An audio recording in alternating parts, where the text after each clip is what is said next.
Olá, boa noite. Sejam bem-vindos, né? Pessoal de várias partes do Brasil aqui, muita alegria e gratidão por vocês estarem aqui. Então, eu vou direto ao ponto, eu vou apresentar nosso assessor. Esse Gito, eu vou pensar e falo Guito, mas é Gito. Rogério, ele é neto de alemães e italianos, protestante do lado alemão, católico do lado italiano. E cresceu nessa mistura. Na infância ele frequentou as missas, na adolescência os cultos e na juventude foi para o campo das missões. Desde 2002, aos 17 anos, ele se envolve com projetos sociais, humanitários e missionários. Morou na Nigéria, gente, no acolhimento de crianças. De lá veio a experiência para fundar a Religar, uma agência humanitária que atua no resgate e acolhimento de crianças em extrema vulnerabilidade. Hoje, a Religar atua em 8 países, olha só, a abrangência. A sede é em Goiânia, onde também ele pastoreia a comunidade de fé chamada Refúgio, que a gente já viu que tem membros aqui, são membros fiéis. Também de formação, o Guito ele fez teologia na Faculdade Unida de Vitória, Espírito Santo, e cursou serviço social na PUC em Uberlândia. Eu brinquei com ele hoje mais cedo que é a teoria e a prática juntos, né? A formação. Guito, se apresente, né, novamente, se você do seu jeito, do seu modo, e é com você. Tá bom, Ah, obrigado, Gabi. só te Sim, cortando. A gente tem até, deixa eu ver, até às 9, podendo passar um pouquinho, né? Porque também já estamos adiantados. E então, para perguntas também, não podemos passar muito, mas fica livre nesse tempo aí, tá bom? Obrigada. beleza. Eu que agradeço, demorou. Gabi, acho que você me apresentou mais do que bem apresentado, assim. Só faltou a parte que eu sou palmeirense, que é uma parte muito importante de falar, até porque é, é bom para trabalhar a questão da humildade, né? Enquanto agora somos multicampeões aí para acolher os irmãos e irmãs aí que por acaso, porventura, podem vir a ser corintianos, que a graça de Deus também seja sobre vocês e a misericórdia também, né? Mas, gente querida, obrigado pelo carinho e pelo convite de estar aqui com vocês. Vi muita gente online que eu não conheço, né? Até anotei aqui quem eu não conheço, né? E gente de Umuarama, de Nova Friburgo, que coisa boa, da comunidade Casa, que é um lugar muito, muito legal. E fiquei feliz de ter uma moçada. Fiquei feliz também porque entraram aqui o Daniel e a Thalita, e eles já entraram assim causando ruptura entre nós, né? Assim, já falando que a gente causa é, é, complicações na vida deles. Os evangélicos eles são sempre muito complicados mesmo, mas é bom estar com os irmãos. A Thalita é uma amiga querida que eu conheci há uns 400 anos, e o Danielzinho também. A gente está juntos aí caminhando com Jesus de Nazaré, apesar da distância, já mais ou menos uns 300 anos também. Gente querida, olha só, o tema que me foi passado foi gospelização. E eu gostei muito desse tema porque acho que tem tudo a ver com os nossos dias, especialmente porque a gente tem visto no cenário político brasileiro e das igrejas cristãs no Brasil um apelo a uma lógica de gospelização. O que é isso, gente? Esse é um termo que foi cunhado por setores conservadores da igreja cristã para denunciar a formatação de atividades que eram consideradas mundanas em atividades gospel. E eles usaram essa expressão gospel, né? A palavra gospel vem do inglês de Godspell, né? Deus fala, mas também era uma terminologia da música negro-americana voltada para as igrejas, geralmente as igrejas dos negros nos Estados Unidos, especialmente as batistas. Nós temos alguns batistas aqui entre nós, né? E essas comunidades negras nos Estados Unidos, muito conhecidas pelo canto, um canto ancestral vindo da África, né? E que era um meio pelo qual esses homens e mulheres eram obrigados, enquanto trabalhavam nos campos de algodão, eles eram obrigados a cantar o tempo todo, a resmungar o tempo todo, para que eles não fossem chicoteados pelos senhores daquele tempo. Isso tinha a ver também com o fato de que em alguns lugares onde eles estavam, os escravizados estavam trabalhando com a busca de minérios, de ouro, era para evitar que algum colocasse o ouro encontrado na boca e roubasse. Então, era obrigado a cantar o tempo todo. Olha que loucura. É daí que vem o Godspell, a música negro-americana, e que no Brasil essa palavra perdeu esse sentido original e ficou como algo que simboliza a cristianização ou o evangeliquez da coisa. A gente ouviu uma música do João Alexandre, que é Proibido Pensar. Essa música é cheia de ironia. Para quem vem do mundo evangélico, consegue encontrar diversas ironias, trocadilhos, né? Que ele faz com Show da Fé, onde o milagre é tão natural. Show da Fé é um programa importante de um renomado pastor missionário no Brasil. Ele diz que os cristãos estão distantes do trono, também é um trocadilho com outro movimento de música chamado Diante do Trono e assim por diante.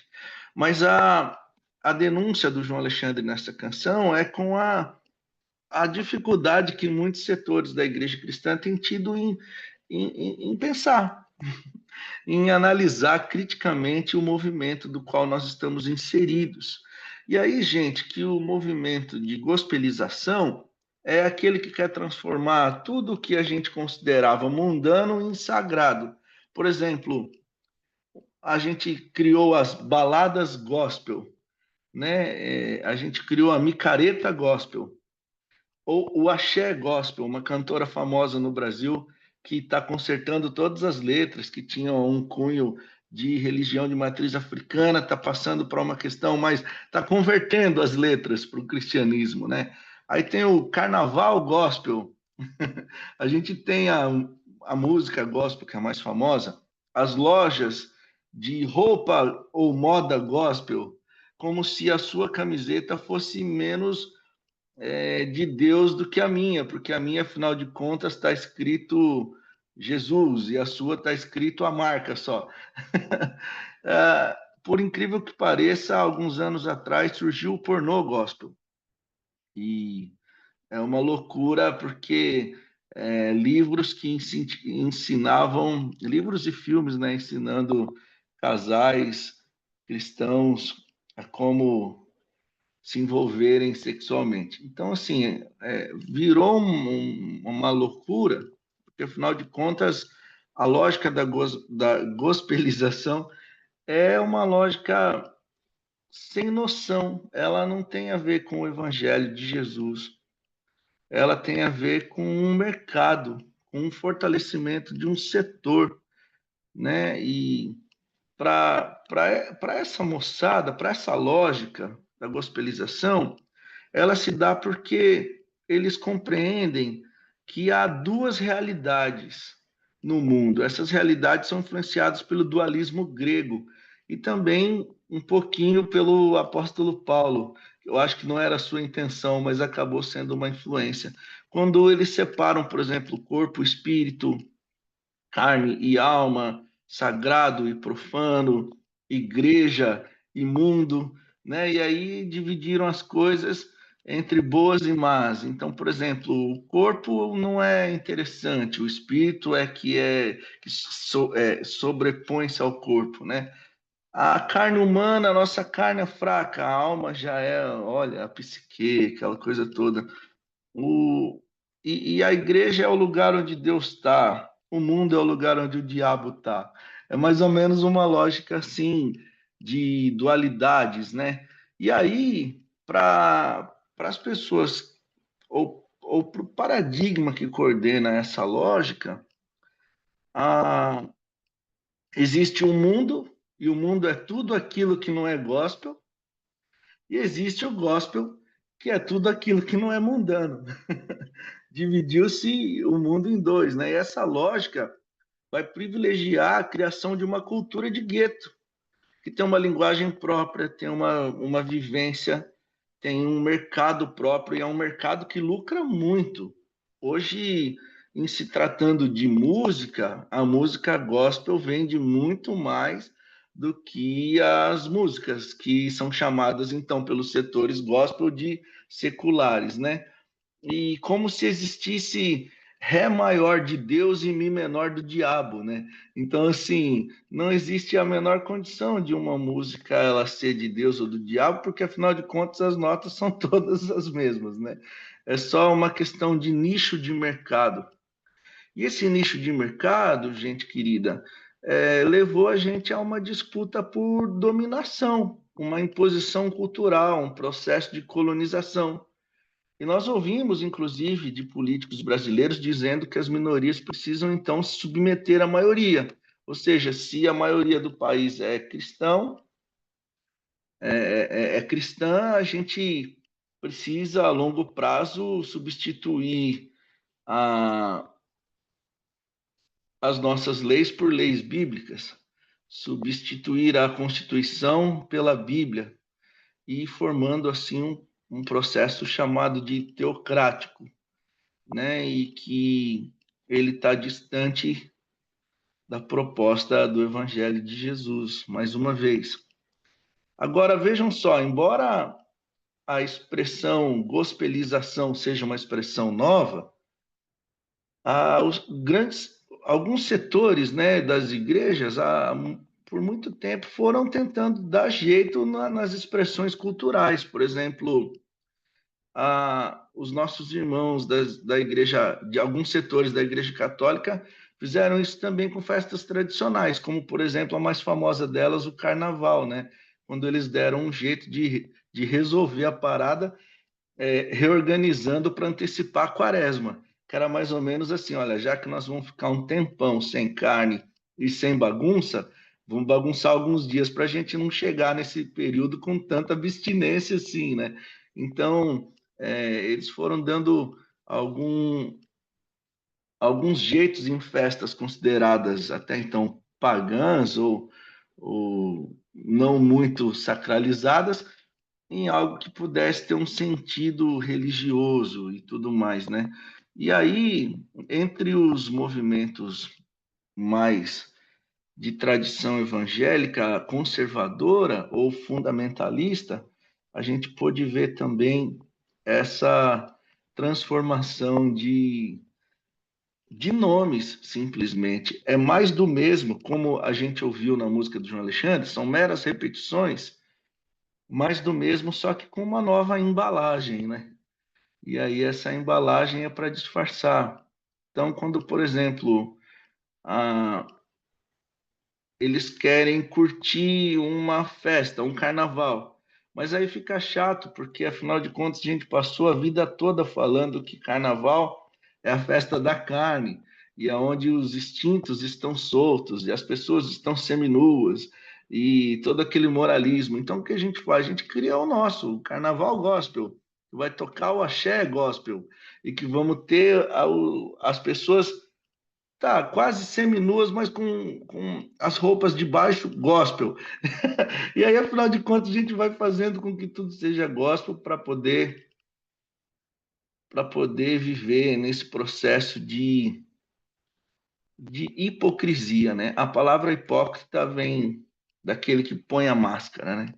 Então a gente vai mascarando tudo à nossa volta para que a gente possa disfarçadamente viver uma proposta religiosa que não necessariamente tem a ver com o Evangelho de Jesus. E aí, gente querida, é que entra uma questão que eu gostaria de repartir com vocês, que é quando Jesus nos propõe.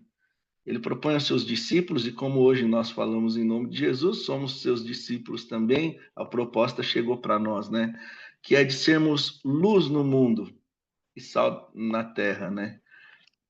Essa expressão é muito bonita, a ideia da luz que ilumina quem vem caminhando na escuridão e do sal que tem muito mais do que a função de dar gosto, mas também servia para preservação, servia para cura, né? E é muito curioso porque Jesus não nos propõe sermos uma luz debaixo da cama e nem um sal dentro do saleiro.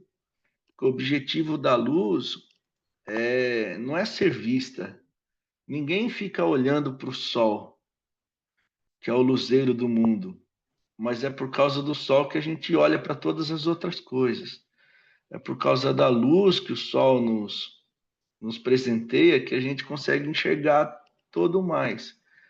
Então a luz não é para ser vista, mas é para que vejam tudo por causa dela. Assim são os discípulos de Jesus, eles ajudam a humanidade a enxergar melhor. E eles dão vida, porque afinal de contas, sem luz é impossível existir vida humana. Não tem florzinha que possa brotar sem que haja luz, né? E a luz ela vai gerar essa vida da vitamina D aí. E também Jesus nos propõe a sermos sal, sal da terra. Então, o objetivo é a gente se miscuir à massa. Quando a gente está fazendo, por exemplo, uma pipoca, e eu gosto de fazer pipoca de panela, né? Aquela com uma panela com tampa de vidro, que é para a gente ficar vendo o milagre dos milhozinhos irem estourando, né? E quando a gente faz pipoca, a gente gosta de colocar um salzinho para temperar. E aí o objetivo do sal é desaparecer no meio da pipoca. E é assim que ele dá sabor, né? Então, a proposta de Jesus é que a gente seja sal misturado à massa, ou seja, nós não devemos ser sal dentro do gueto do saleiro, mas é sal na terra. Ou seja, se nós formos criar guetos, a gente vai cair na tentação da gente nos separar do mundo. E somos discípulos daquele que não se separou dele. Pelo contrário, se fez um de nós e veio ao mundo, né? E se misturou ao povo. E ele se misturou tanto ao povo que quando ele foi denunciado e foi traído por Judas de Iscariotes, ele precisou, aliás, precisaram que houvesse uma senha. E a senha era o beijo de Judas. Por quê? Porque Jesus ele era tão parecido com os seus discípulos que no breu da noite seria difícil identificá-lo, poderia prender a pessoa errada. Então, o sinal para identificar o Messias, que era tão misturado ao povo, que a gente não conseguia distingui-lo, porque ele tinha um carro melhor, ou uma veste melhor, ou uma coroa maior. Não, ele era um de nós. Ele era sal da terra, imiscuído entre o povo. Ele chegava a desaparecer no meio da população, porque ele era um deles. E era assim que ele deu sabor. É assim que ele deu sentido à pipoquinha, né?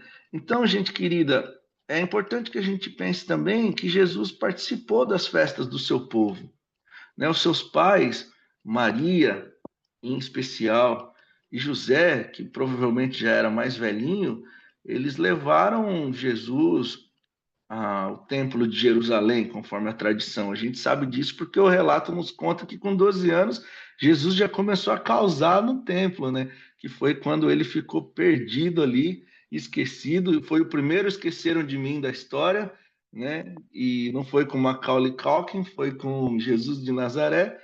E aí ele foi esquecido ou esqueceu-se no templo e ficou conversando com os eruditos da fé judaica e ele os surpreendia com perguntas e isso mostra que Jesus participava, junto com sua família, das festas do seu povo, porque afinal de contas, ir para Jerusalém era também para celebrar a festa. Jesus participava das tradições do seu povo, ele usava vestes que o seu povo usava. Os historiadores vão dizer que quando Jesus é tocado por aquela moça ou mulher que tinha um fluxo de sangue, esse toque foi nas borlas de Jesus, ou seja, foi nas vestes, foi no finalzinho da veste. Para o povo judeu, isso se chama tzitzit, que é umas amarras que eles colocam no finalzinho da veste, que é conforme a tradição que está na lei de Moisés, para que o povo não se esquecesse das benesses de Deus por eles. Então, é muito bonita essa tradição de usar essa roupa, Jesus usava, e é por conta da tradição de que essa chamada borla das vestes trazia a cura. Existia uma tradição entre os judeus que, quando o Messias viesse, ele traria cura em suas asas. Agora vejam só, a palavra asa é canaf, e canaf e vestes, o finalzinho das vestes é a mesma coisa. Então surgiu entre o povo a ideia de que se tocasse nas vestes de Jesus ou do Messias, poderiam ser curados, né? Então, muito curioso, Jesus, ele participa das festas, ele usa as roupas, não são roupas gospel, não são festas gospel, ele se misturava de tal modo ao povo que os mais religiosos o chamavam de beberrão. E ninguém pega a fama de beberrão sem beber, né? E sem estar misturado com aqueles que bebem. Ninguém pega a fama de amigos de prostituta se de fato não está com uma ou duas amigas que de fato se prostituíam. Ninguém pega a fama de andar com pecadores se não anda de fato com eles. Então Jesus estava na contramão da proposta de João Batista, que era ir ao deserto e ficar ali numa comunidade retirada dos impactos mundanos. Então, Jesus ele experimentou dos impactos do mundo mesmo, como sal imiscuído à massa. Por isso ele era acusado por ser um, um picareta, não um santo. E era reconhecido como santo por estes pecadores, por estes que o percebiam como o amor em forma de gente. Eu gosto muito também do apóstolo Paulo, que nas suas cartas ele faz questão de citar os poetas gregos. Veja, ele não está citando simplesmente os profetas judeus considerados santos, ele está citando os profetas, os poetas gregos, e ele usa dessa citação para explicar a sua teologia. Ou seja, o apóstolo Paulo, São Paulo, também não tinha medo de pensar. E ele não tinha essa coisa de gospelizar a literatura, porque nós temos isso hoje, né? Literatura gospel, literatura cristã, como se Deus não pudesse falar por meio da poesia de alguém que não confessa a fé, mas anuncia o amor, né? Deus fala também pelas linhas, pelas escritas dos ateus que não discernem ainda a Deus, mas que agem com o espírito do evangelho ao se ao cuidar de pessoas das quais Jesus disse que eram representações dele. Lembra? Mateus 25. Quando fizerem a um destes meus mais pequeninos irmãos. Quando foi, Senhor, que nós te vimos nu e te vestimos? Ou seja, eles não estão reconhecendo o rei. Quando foi, Senhor, que o Senhor esteve preso? Quando foi, Senhor, que o Senhor esteve com fome? Eles não estão reconhecendo o rei. E aí Jesus diz: é quando fizestes a um destes meus mais pequeninos irmãos. Ou seja, não é necessariamente na compreensão da fé, mas no desejo do amar. E aí Deus se revela também no escrito destes irmãos e irmãs que ainda não compreendem, que estão servindo ao rei ao servir o próximo.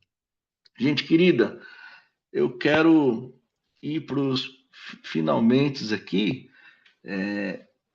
levando você a pensar sobre aquele encontro que Jesus teve na casa do Zaqueu, lembra? Zaqueu era um publicano bem baixinho. Ele devia ter mais ou menos a altura da Bela, que está aqui com a gente. A Bela tem 1,27 m de altura. Então, ela costuma dizer que é 1,51 m, mas quando a gente faz assim a medição e tal, parece que é um pouco menor. Ele era pequenininho. E aí o texto vai dizer que conforme Jesus está entrando na cidade, esse publicano queria vê-lo e ele sobe num sicômoro, numa árvore. O sicômoro é uma árvore de muitos galhos e muitos galhos espinhosos. O que torna essa história mais engraçada, porque imagina o pequenininho subindo numa árvore toda espinhosa, e essa é uma árvore boa para você ver sem ser visto, porque como é cheia de galhos, você se enfia lá no meio daqueles galhos todos e é difícil perceber que tem alguém lá. E aí o que acontece é que Zaqueu estava afim de ver Jesus passar sem ser visto. Ele era conhecido por ser um publicano, um inimigo do povo judeu, porque trabalhava para Roma cobrando impostos do povo. E aí Jesus, ele é divertido. Eu gosto demais de Jesus, porque ele faz algumas coisas que a gente lê e é importante que a gente consiga discernir que são coisas engraçadas. Por exemplo, uma vez Jesus curou um moço que não falava e disse: "Não conte nada para ninguém". Imagina, o cara não falou e agora Jesus fala para ele não falar nada. O que é isso? Chega em casa, o pessoal: "Você está falando, Zé?" Fala: "Estou falando, mas não posso contar para vocês o que aconteceu", né?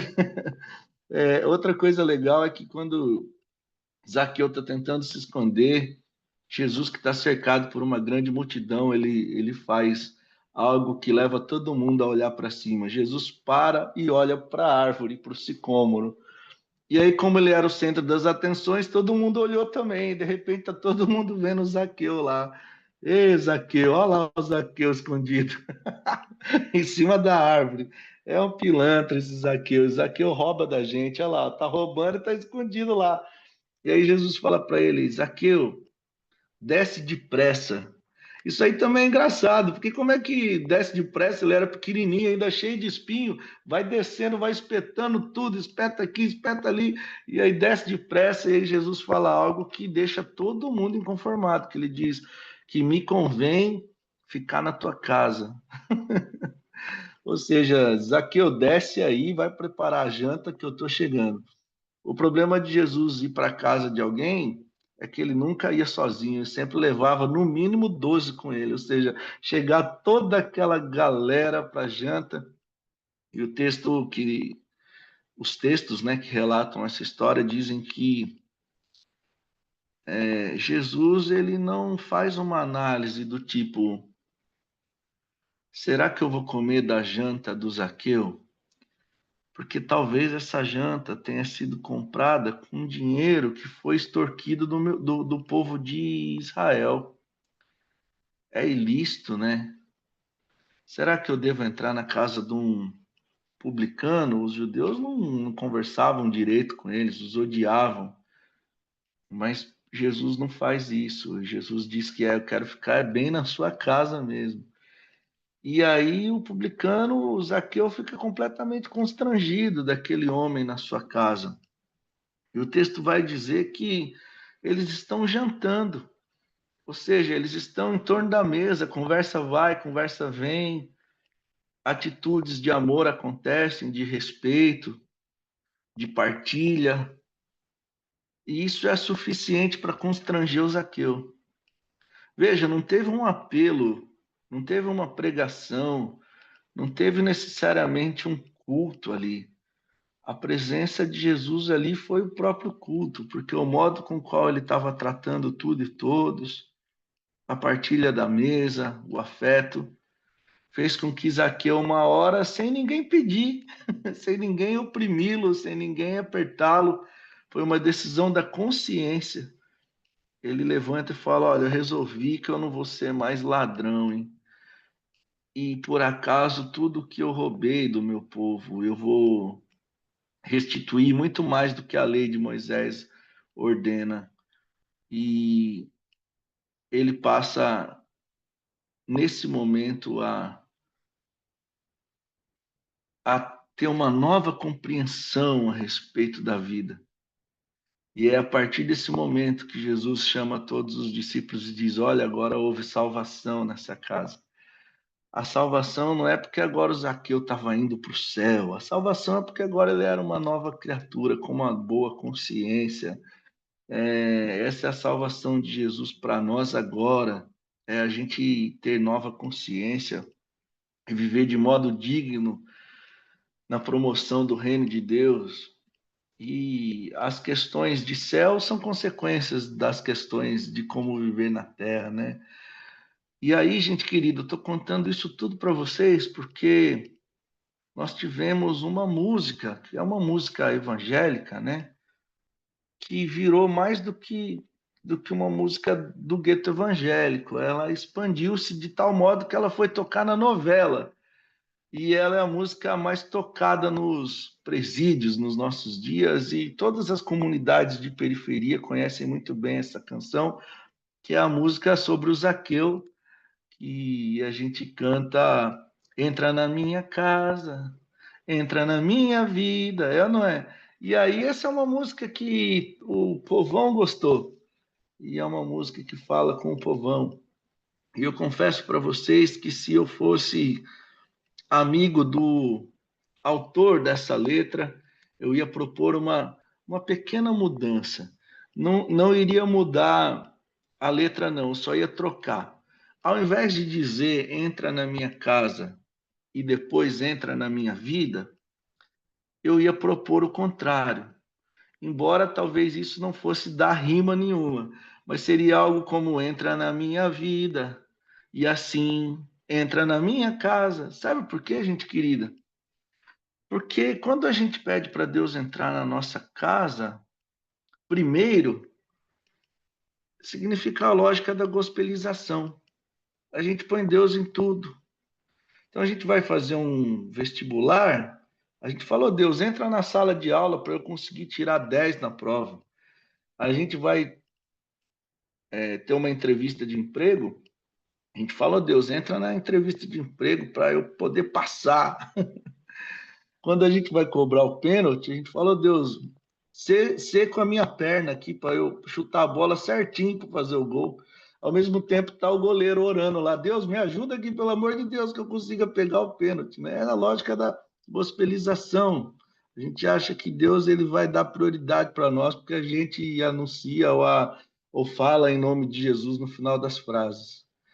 Ah, e aí a gente quer que Deus entre nos ambientes que a gente está, porque é muito mais fácil. É a lógica do milagre. Se Deus estiver nesse ambiente, as coisas aqui estarão bem. Mas eu quero dizer uma coisa para vocês. Se Jesus tivesse ido jantar na casa do Zaqueu e o Zaqueu não tivesse tido transformação de consciência, aquilo ali tinha sido só um jantar. Um jantar bem gostoso, com uma comida bem gostosa. Nada poderia acontecer. Mas é que, constrangido por uma série de coisas, Zaqueu diz: quero mudar. E quando Zaqueu fala isso, é que Jesus diz: agora houve salvação nessa casa. Não é a casa que importa, é o Zaqueu. Não é a presença de Jesus na casa, é a presença de Jesus na vida. A gente põe Deus em tudo, mas o segredo é ter Deus na gente. Sabe por quê? Porque a gente quer que Deus venha mudar o ambiente sem mudar a gente. Porque, gente querida, mudar a gente é ruim. Significa que a gente vai ter que parar de agir com raiva, vai ter que melhorar a nossa caminhada, discernir os nossos passos. Mudar a gente dói, é um processo difícil. Por isso que a gente quer que Deus mude as coisas sem mudar a gente. Quando Deus está na gente, aí ele vai entrar na nossa casa e ele vai entrar na nossa vida, porque afinal de contas agora ele habita a gente. Então, quando eu entro na minha casa, Deus entra comigo. Quando eu vou para algum lugar, Deus vai comigo. Então, a mudança desses ambientes pode passar a ser a minha chegada nesses lugares com uma nova compreensão da vida. Gospelizar tudo é a maneira mais fácil da gente sacralizar aquilo que a gente gostaria de fazer. Agora, criar consciência diante de tudo é o que vai nos fazer vivermos com liberdade de curtir, inclusive a festa, e de viver com sabedoria. A gente não precisa gospelizar nada, porque aí a gente vai falar o que o apóstolo Paulo dizia: eu tudo posso, mas eu vou discernir o que convém. E o que convém tem muito a ver com esse momento, com essa hora, com o meu espírito, com quem estará comigo. Às vezes isso convém, às vezes isso mesmo não convém mais. Mas a gente vai discernindo que tudo pode. Não precisa converter nada para o gospel. O que precisa converter é a consciência para a voz de Deus, que é o God Spell, que Deus fala. É muito mais do que nos convertermos ao movimento gospel, mas nos convertermos à boa palavra de Deus. Quero terminar com a história de um amigo muito querido que era missionário no Morro do Borel. Uma vez o pessoal da igreja dele estava se reunindo para ir a Israel.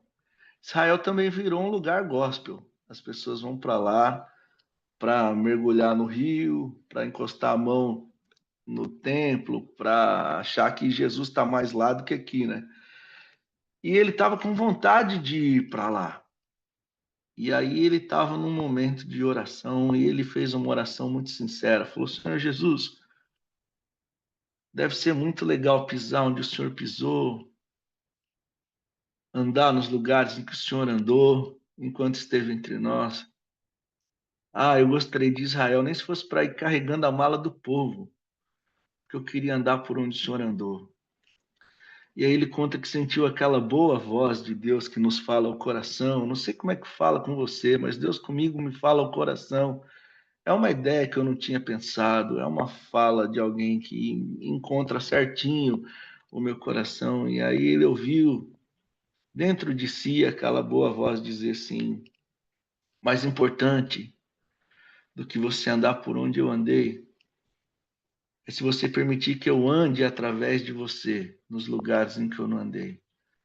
Então me leva quando você for aí nos barracos da favela do Borel, me leva com você, me carrega com você onde você for. Gente querida, isso é quando Deus passa a habitar o meu coração muito mais do que os ambientes em que eu estou. Porque aí, quando Jesus está em mim, Jesus vai comigo. E aí, se eu estou até mesmo na festa do carnaval, está comigo, em boa consciência e amor e gestos de favor e de alegria, porque tudo posso e tudo convém se eu estiver amparado, acompanhado, sendo companhia de Jesus de Nazaré. Aí nós não vamos mais ter lugares mundanos, pessoas menos santas, pelo amor de Deus, aí a gente vai estar todo mundo no mundo e todo mundo importante para Jesus de Nazaré, para Deus. A gente passa, a gente para de ficar com essa frescura que é sacralizar tudo. E a gente passa a ser gente da boa consciência, que pensa, que analisa, que tenta enxergar tudo com os óculos de Jesus. Eu gosto dessa expressão. Os óculos de Jesus é aquilo que nos faz enxergar tudo e todos à nossa volta conforme Jesus enxergava. Eu gosto de dizer que Jesus é a chave hermenêutica de interpretação de tudo, não só da Bíblia, de tudo.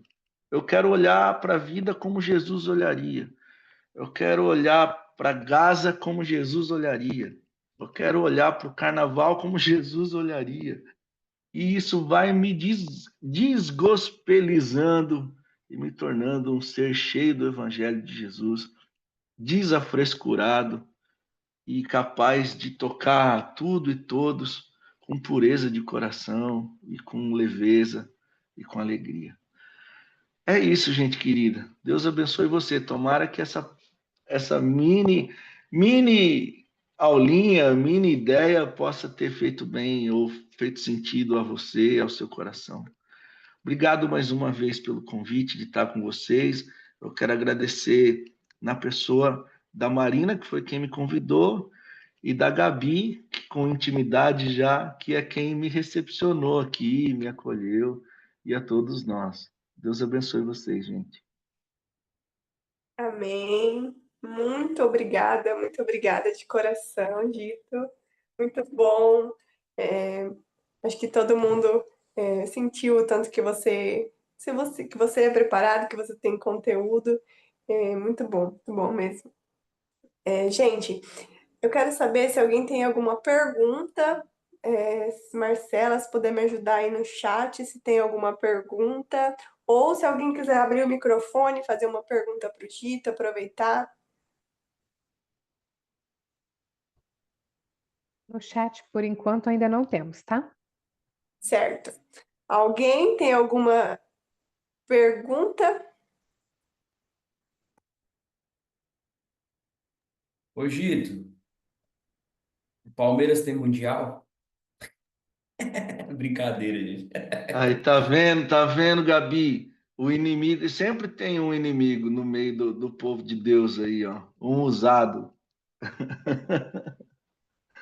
Ô, meu irmão, não tem, Ovelha. não, é uma ovelhinha. Não tem, mas vai ter agora. Nós vamos ganhar o Mundial agora, mês que vem, para nós esfregar na cara dos inimigos.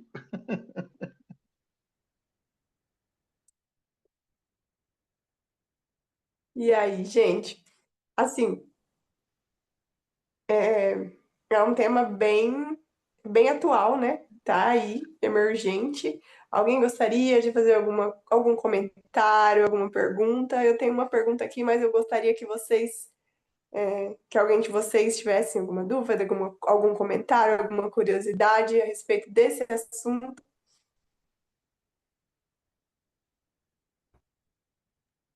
Eu, eu achei assim muito interessante, né? E a leveza também com que o é Guito ou é Gito? É Gito, tipo girafa, assim, ó. Gito. É isso. Tá. Achei assim muito bacana a leveza com que o Gito abordou o tema e realmente é algo assim muito presente que a gente às vezes no automático da vida não para muito para pensar, né? E sobre.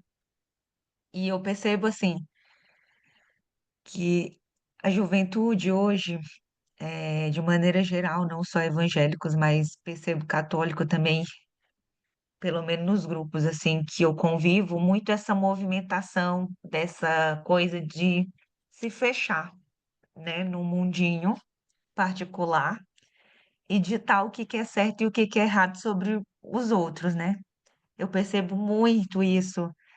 E embora eu, assim, aqui seja um grupo de semi juventudes, tem gente de todas as idades e tal, e eu não seja mais tão jovem assim quanto os jovens que eu estou falando, que sejam jovens de 20, 18, que acredito que esteja ali na flor da idade, né? Eu percebo muito esse movimento de isso é certo que a gente faz e o resto é errado, o mundo é errado e o nosso jeito de viver é certo. E aí, isso até me preocupa, porque, na minha percepção, nos distancia muito, né, daquilo que Jesus de fato era e de fato o que ele ensina, o que ele mostra. E esses movimentos mais introspectivos, mais fechados. E eu percebo que isso está crescendo de uma forma muito grande, né, e tomando proporções até maiores do que eu saiba e do que eu vejo aqui na minha cidade. Né, e me preocupa, assim, e às vezes, assim, você fica até com um certo receio de como se achegar, né? Porque a gente também não pode fazer o mesmo movimento de excluí-los e deixar eles tão errados e a gente está vivendo certo, né? Então, assim, a maneira que eu tento, pelo menos aqui na minha realidade, me aproximar, né? E conviver ali no meio e tentar mostrar também outras possibilidades, né? Um pouco mais de abertura. Eu acredito que é um caminho que a gente vai ter aí muito trabalho a se fazer, né? E que a gente não pode ignorar, fechar os olhos. A gente também não pode ter essa postura de estar superior porque pensa diferente, eles não entenderam nada, né? Então acho que tem que ter todo um jeitinho, eu penso, né? Todo um jeitinho para lidar com essas situações. E para a gente não cair nesse movimento de separação, né? De dualismo. Mas eu acho um tema assim muito interessante, daria conversas para horas, né? Se a gente for falar aqui de cada realidade que a gente conhece, que a gente vive, que a gente escuta, que a gente vê na internet, né? Mas eu gostei muito. Gito, muito obrigada, viu? Muito obrigada. E também isso me fez lembrar, porque eu sou religiosa, né? Eu moro num convento. Quando você estava falando, eu lembrei muito de São Francisco, né? Que é o nosso patrono, né? Que é da paz, que é conhecido como um santo da paz, um ser humano que pregava a paz. E aí, as pessoas, quando a gente está estudando sobre a vida dele, tem um momento que perguntam para ele onde que é o convento, e ele fala que o convento dele é um mundo. O convento dele não se reduz a uma casa com regras e normas para seguir, mas é o mundo onde ele vive, é o mundo, é fora, extrapola os muros, né? Então, eu me lembrei muito de São Francisco também quando você estava falando, porque a vida acontece lá fora, né? E a gente não pode ser mais um que se isola ou que provoca esses isolamentos, né? Mas que construa pontes. Eu acredito que é por aí. Obrigado, Ruth. Deixa eu te falar algumas coisas. Primeiro é que eu amo Francisco de Assis, São Francisco de Assis. Se eu fosse de tradição católica, eu ia ficar dividido entre Francisco de Assis e Tomás de Aquino. Tomás é o das ideias, Francisco é Isso. das ações, né, do amor. Mas eu acho que Francisco me ganha um pouquinho mais por causa da mística que ele tem, que é um olhar de muita doçura a respeito de tudo. Tem que ser muito doce para chamar a morte de irmã, né? É alguém que conseguiu ter uma mística muito legal. Eu gosto da história de Francisco com o lobo, né? A cidade estava querendo matar o lobo que estava comendo as galinhas e tal. E Francisco fala: não, gente, vamos lá, vamos alimentar o lobo. E aí ele foi ser amigo do lobo, né? Então é uma outra mística. E você estava me falando disso tudo, eu estava anotando aqui, Ruth, que a igreja de Jesus de Nazaré, a igrejinha que estreou o rolê, né? Jesus tinha acabado de ser assunto aos céus e a igrejinha de Jerusalém se reuniu e aí os textos de Atos vão dizer que essa igrejinha estava crescendo e a coisa estava acontecendo ali, estava tendo fenômenos ali de muita mística, de chamados do mundo pentecostal, né? E aí eles começaram a se sentir muito bem. E a igreja crescia, milagres aconteciam, eles estavam organizando tudo, estavam instituindo os diáconos para boa distribuição dos alimentos. Ou seja, a coisa estava dando tão certo que eles se esqueceram da orientação de Jesus de espalhar essa boa notícia do evangelho para o mundo, conforme dizia São Francisco, que era o convento dele, né? O anúncio ao mundo e para todo mundo também.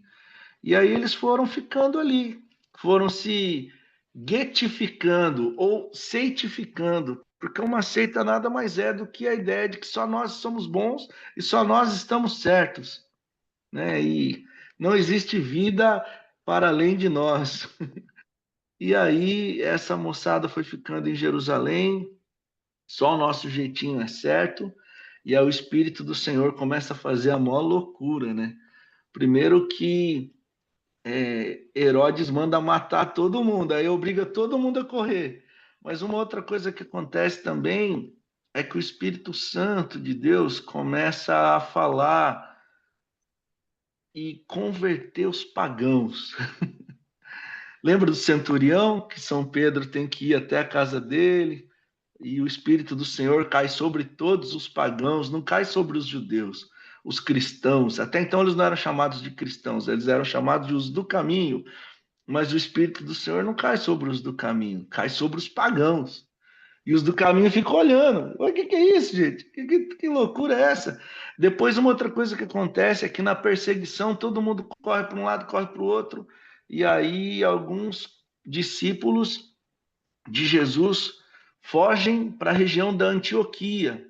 Olha, os apóstolos ficaram em Jerusalém, mas os discípulos fogem para Antioquia, 600 quilômetros longe de Jerusalém. E a orientação dos apóstolos era que a pregação do evangelho fosse aos judeus. Mas esse pessoal que foge para Antioquia, eles começam a pregar para todo mundo. Grego, romano, etíope, do norte da África. E aí muita gente vai se convertendo, e é nessa comunidade que eles são chamados pela primeira vez de cristãos. Os cristianoi, que significa mais ou menos a turminha de Jesus, a turminha do Cristo. É a galera do Cristo. Quem que é essa galera do Cristo? É a galera do amor, a galera do cuidado, da boa convivência. É aquela galera que não tem as respostas para tudo, mas está afim de dialogar, de conversar, de perguntar, de chorar junto.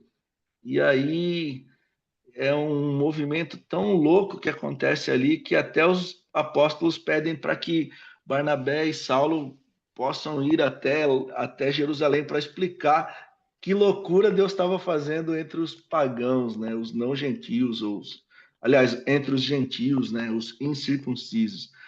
E por último, talvez a mais forte evidência de que o Espírito Santo estava fazendo um projeto de desseitificação, de tirar a igreja do gueto, foi quando Saulo ele compreende a respeito de Jesus, que é quando Jesus diz a ele: por que você me persegue, ô Saulo?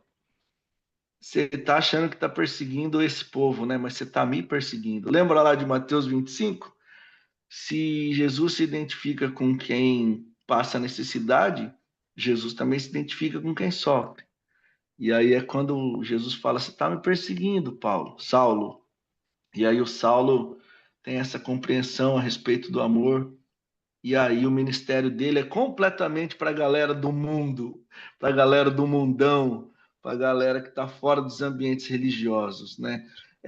Talvez o apóstolo Paulo, depois de Jesus de Nazaré, foi aquele que do movimento de Jesus melhor compreendeu que o ministério é o mundo, que o convento dele é a terra toda, né? E aí o apóstolo Paulo sai por aí anunciando o evangelho. Ou seja, essa coisa de gueto, da gente se fechar em nós mesmos, não é plano divino.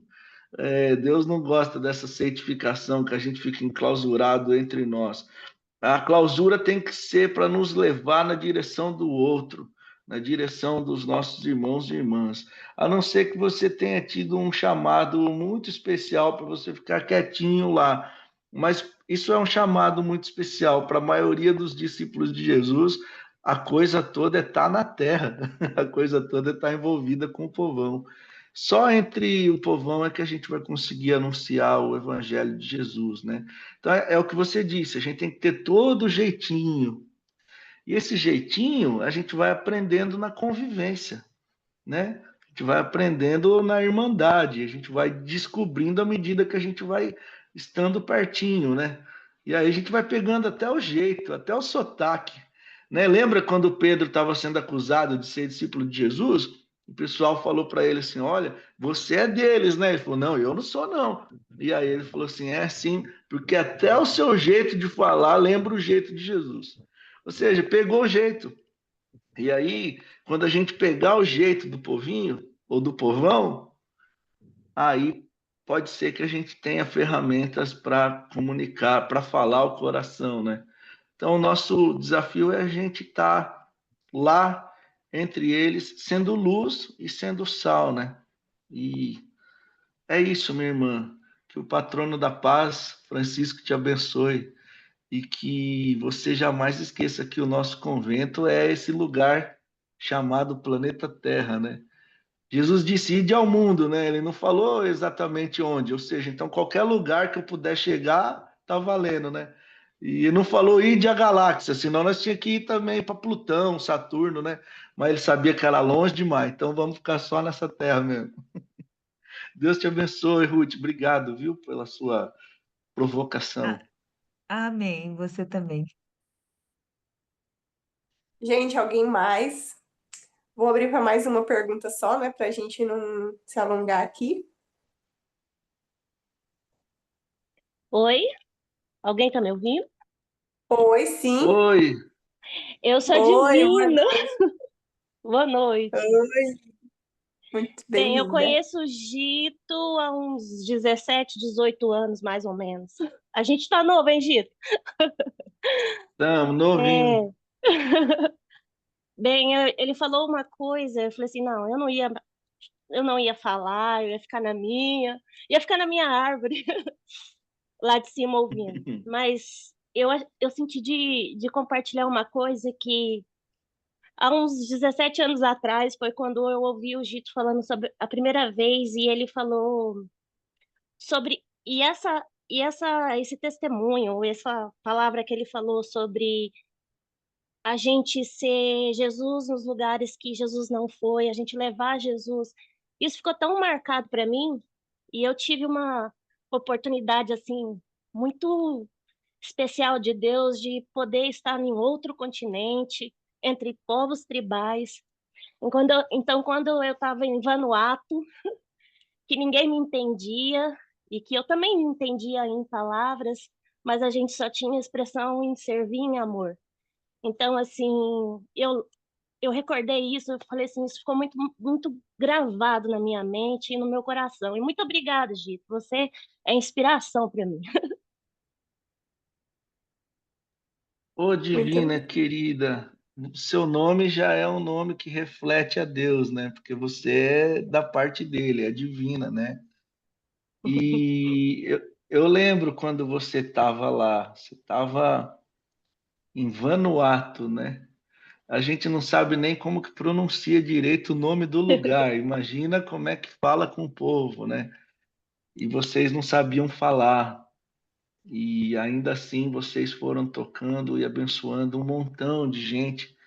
Porque conforme disse Francisco de Assis, aí, minha querida franciscana, olha só, nós estamos hoje firme com o Francisco aqui, Ruth. Francisco de Assis também dizia assim, divina, evangelize o tempo todo e, se for preciso, use as palavras, né? Uhum, Então, a gente vai sendo muito mais do que alguém que possui uma boa nova, possui o evangelho. A gente é muito mais do que gente que tem a posse do evangelho. Por causa da graça de Deus e do Espírito dele em nós, a gente pode se transformar em boa nova, em evangelho. E aí, quando a gente não pode falar, a gente faz. Que uhum. bom seria se os discípulos de Jesus dos nossos dias mais fizessem que falassem, né? Porque quando eles falam, soltam cada presepada, né? Pelo menos se pudessem ser gente reconhecida pelo amor, né? Lembrem, Jesus disse assim: os meus discípulos serão conhecidos pelo amor com que amarem uns aos outros. Esse é o sinal dos discípulos de Jesus, é o amor. Então não é um amor apenas na fala. Eu não consigo discernir que minha mãe me ama só porque ela diz que me ama. Eu discerno que minha mãe me ama quando ela age em amor por mim, frita um torresminho, igual ela fez hoje no almoço. O meu pai bem. também.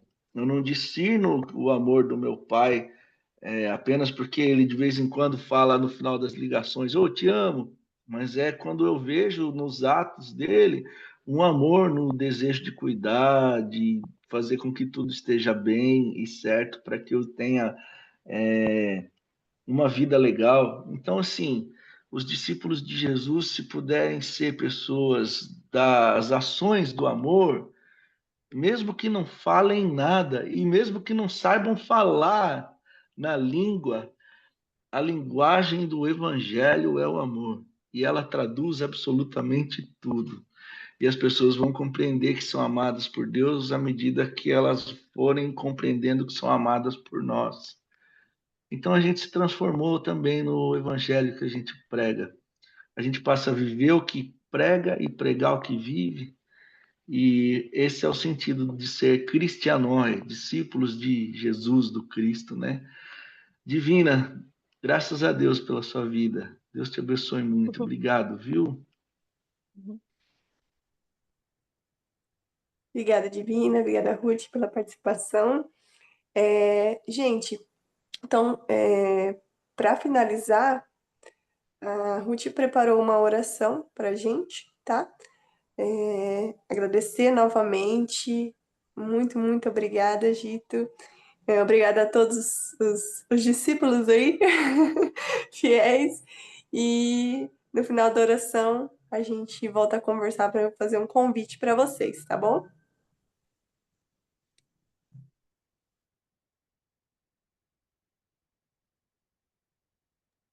Ruth, seu áudio. Obrigada. Então, nós vamos agradecer a Deus por este dia e por finalizar este dia da melhor forma, né? Nos encontrando, partilhando, aprendendo juntos, né? Nos conhecendo, trocando ideias. Pedir que Ele nos abençoe, nos proteja, nos conduza. Pedir que a esperança que floresce em nossos corações permaneça viva e que nos inspire a viver com coragem, com alegria e com sabedoria. Pedir que o seu Espírito nos guie em nossos passos, nos ajude a discernir e nos dê força para enfrentar todos os desafios das nossas vidas. Que tenhamos sabedoria e a fé para confiar no vosso amor e dar continuidade à sua missão. Que sejamos luz e sal neste mundo, que nossa vida seja um testemunho do vosso amor e da vossa graça. Que nós, como jovens e todos aqueles outros que conhecemos, jovens, não jovens, com a força do Espírito Santo, sejamos também esses agentes de transformação, seja nas nossas famílias, nas comunidades e na sociedade, sempre agregando, nunca separando. Agradecemos ao Gito pela sua participação aqui. Pedimos que a bênção de Deus esteja sempre com ele e com todos nós que participamos deste encontro. Assim seja. Amém. Amém.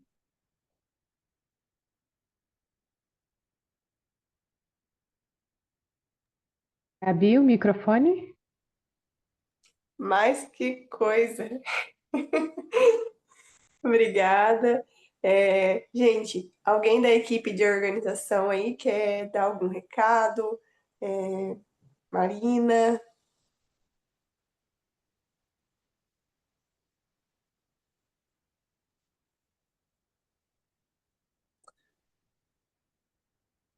Então tá. Gente, quero Marina, fazer. ao microfone, hein? Ah, Ah, tô brincando. É porque a Marina lembrou todos nós do microfone, né? Aí na hora que chegou na vez dela, ela ficou quietinha. Aí já, ó o microfone, Marina.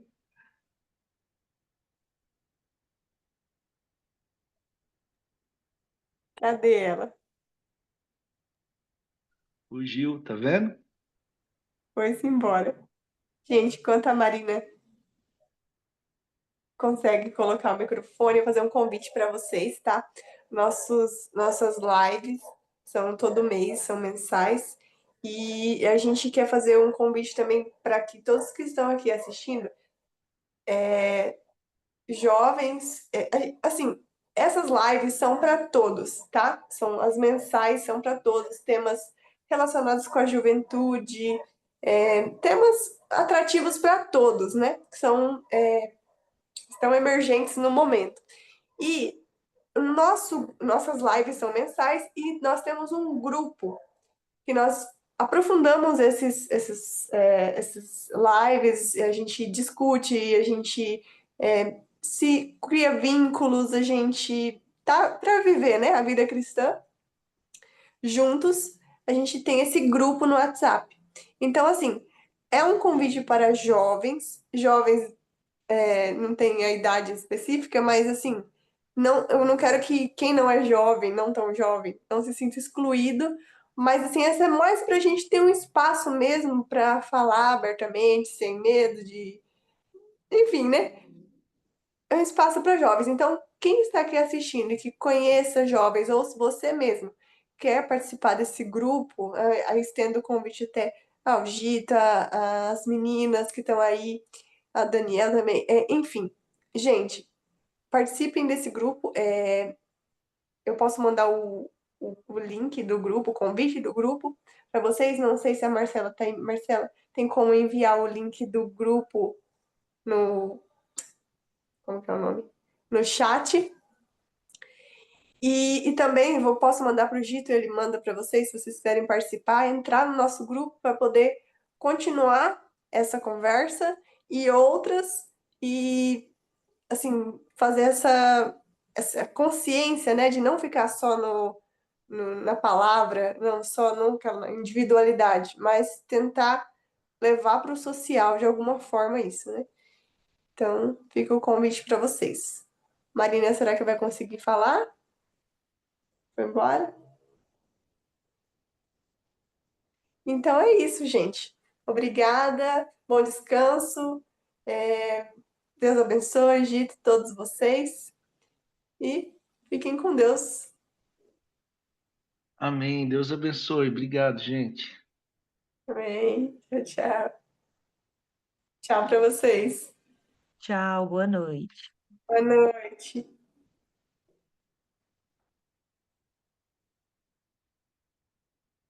Que vergonha.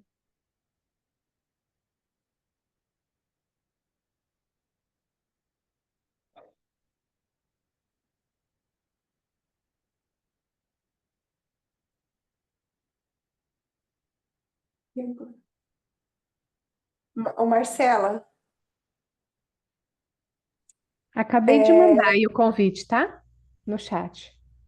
Ainda tá ah, gravando. tá. Não, eu acho que depois dá para editar, né? Aham. Mas se quiser já parar a gravação? Não, então, é porque apareceu uma tela aqui, só que eu não Hum, sei como que eu coloco aqui. Aparece. Aqui tá em inglês. Sabe hum. inglês? Eu mudei o meu para português. Eu vou clicar no que tá aparecendo aqui. Create. Deve ser criar alguma coisa, não sei, deve ser uma pasta. Open todas as salas. Sei lá.